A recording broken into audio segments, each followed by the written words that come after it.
È la prima giornata del campionato di prima categoria siciliana. Ben trovati amici di Wisport al Valentino Mazzola di Gaggi. Riparte l'avventura della formazione di Mister Camarda dopo la trionfante annata scorsa, quella valsa la promozione nel campionato di prima categoria dopo aver monopolizzato l'attenzione nel girone di seconda e dopo aver fatto il double anche con la coppa. È cambiato tanto tra le file caggesi, allora vediamo l'11 scelto da Mister Camarda per affrontare questa prima sfida contro il Santa Domenica Vittoria. Montesanti in porta, difesa Riccina, Donato, Costanzo e Alaimo, a centrocampo Chirillo con Mannino e Cantarella, in avanti Varrica, Franco e Loiacono. Anche in questo campo viene osservato un minuto di silenzio in ricordo delle vittime dell'alluvione che ha colpito le Marche negli scorsi giorni, un doppio lutto in casa Gaggi perché in settimana è scomparsa anche la madre del presidente Marinello. Si parte allora col film del primo tempo, primo tentativo di marca locale, pallone che finisce alto sopra la traversa. Al 28esimo ancora i padroni di casa, punizione di Cantarella per Riccina che insacca ma è tutto fermo per posizione di fuorigioco. 33esimo Riccina sventaglia per Varrica in area di rigore, cerca il controllo, reclama un calcio di rigore non accordato dal direttore di gara. 41esimo 1-2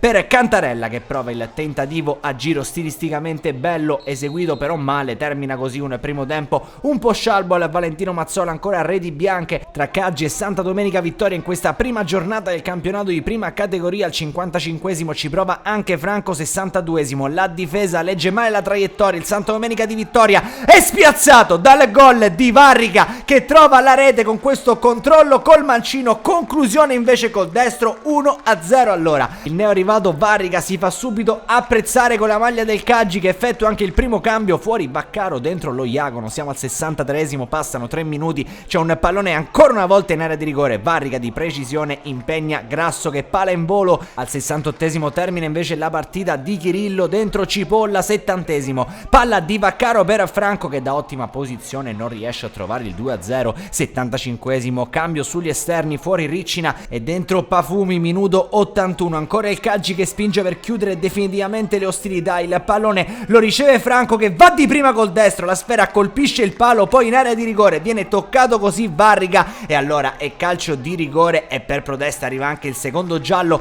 ad Alessandro Spartà che dunque lascia in 10 uomini il Santa Domenica Vittoria. Tutto pronto per il calcio di rigore sul punto di battuta, ancora Cristian Varrica, la sua rincorsa, poi frena e poi spiazza il portiere e 2-0. Esordisce con la maglia del Gaggi con una doppietta Cristian Varrica. Si prosegue con i cambi, esce Franco dentro Cannato, 88esimo è totalmente scoperto il Santa Domenica Vittoria. Allora Varrica si presenta a tu per tu con il portiere Grasso, non lo può tenere nessuno, va Varrica, Grasso in qualche modo gli nega la gioia della tripletta ma l'appuntamento è solo rimandato. 90esimo un pallone che spiove nell'area di rigore del Santa Domenica Vittoria, viene rimesso dentro dove c'è Cristian Varrica. Che esordio coi fiocchi per il numero 9, per il nuovo numero 9 di questo Gaggi che parte alla grande nel campionato di prima categoria, prima giornata, prima vittoria, 3 gol fatti, 0 subiti nel segno di Cristian Varrica. Amici di Wisport un cordiale saluto e alla prossima.